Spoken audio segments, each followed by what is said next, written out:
ప్రతి ఉదయం దేవుని వాగ్దానం అనే కార్యక్రమానికి ప్రేమతో మిమ్మల్ని ఆహ్వానిస్తుంటున్నాను. ఈ ఉదయకాల సమయంలో దేవుడు మన కొరకు ఏర్పాటు చేసినటువంటి వాక్య భాగము యెషయా గ్రంథము 27వ అధ్యాయము 3వ వచనాన్ని ధ్యానించుకుందాం. యెషయా గ్రంథము 27వ అధ్యాయము 3వ వచనాన్ని ధ్యానించుకుందాం. యెహోవా అను నేను దానిని కాపు చేయుచున్నాను. క్రీస్తునందు ప్రియమైన దేవుని బిడ్డలారా, ఈ ఉదయకాల సమయంలో పరిశుద్ధాత్మ దేవుడు మనకిస్తున్నటువంటి వాగ్దానము, యెహోవా అను నేను దానిని కాపు చేయుచున్నాను. ఈ యొక్క వాగ్దానాన్ని మన జీవితాలకును మన కుటుంబాలకును దేవుడు ఆశీర్వాదకరముగా మార్చునుగాక.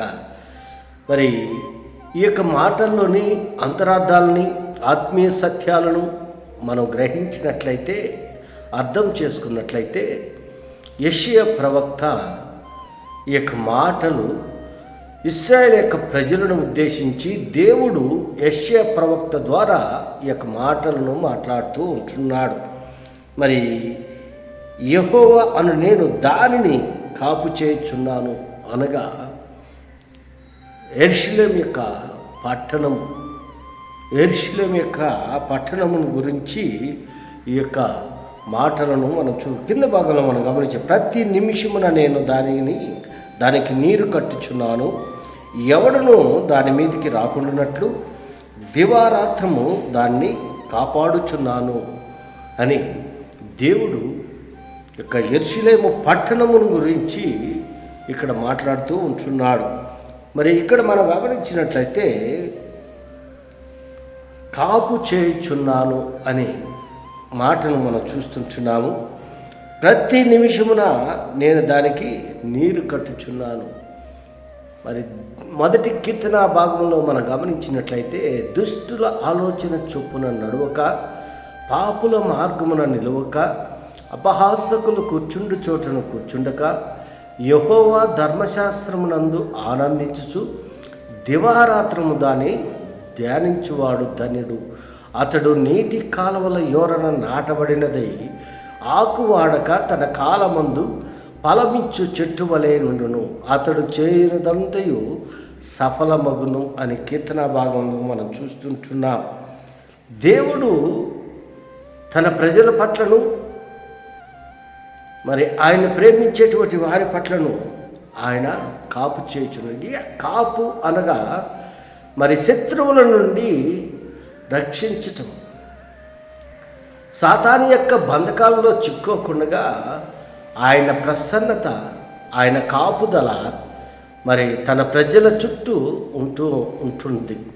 ఎందుకనగా ఆయన ప్రేమించినటువంటి ప్రజలు, ఆయన సృష్టించుకున్నటువంటి ప్రజల పట్ల ఆయనకున్నటువంటి ప్రేమ అలాంటిది.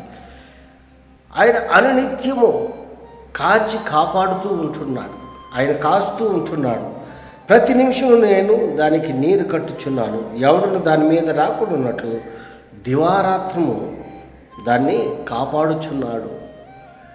ఎంత గొప్ప మాటలు మనము ఈ యొక్క మాటలను మనం చూస్తూ ఉంటున్నాం. అంత మాత్రమే కాదు, మరి 6వ వచనంలో మనం గమనించినట్లయితే, రాబో దినములలో యాకోబు వేరుపారును, ఇశ్రాయేలు చిగిర్చిపోయిను, వారి భూలోకమును ఫలభరితముగా చేయుదురు అన్నటువంటి మాటను మనము ఇక్కడ చూస్తుంటున్నాం. దేవుడు తన ప్రజల కొరకు మరి ఒక్కొక్కరిని ఒక్కొక్క రీతిగా ఆయన వాడుకుంటూ ఉంటున్నాడు.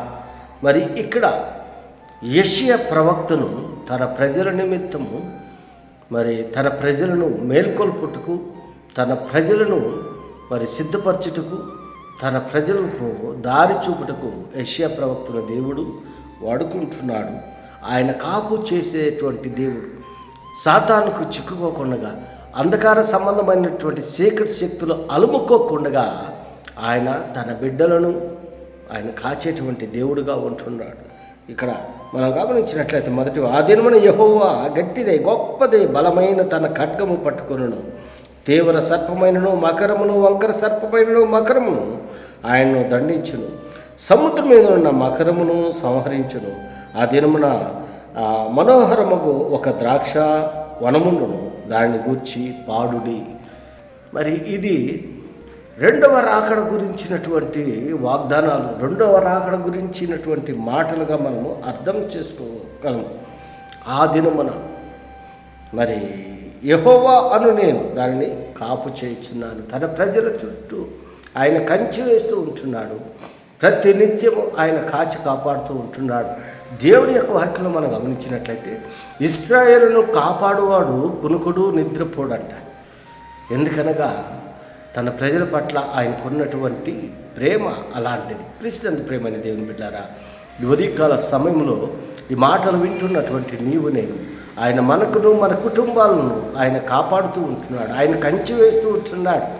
మరి యోబుకు ఏ రీతికైతే తన గృహము చుట్టూ, తన ఇంటి చుట్టూ కంచెను వేశాడో అదే రీతిగా మరి దేవుడు నీకును నాకును మన కుటుంబాలను ఆయన కంచి వేస్తూ ఉంటున్నాడు. ఎందుకనగా సాతాను యొక్క బంధకాల్లో చిక్కుకోకుండా, సాతానుకు మనం లోబడకుండా, సాతాను మనల్ని ఆవరించకుండా ఆయన కంచి వేసి కాపాడుతూ ఉంటున్నాడు.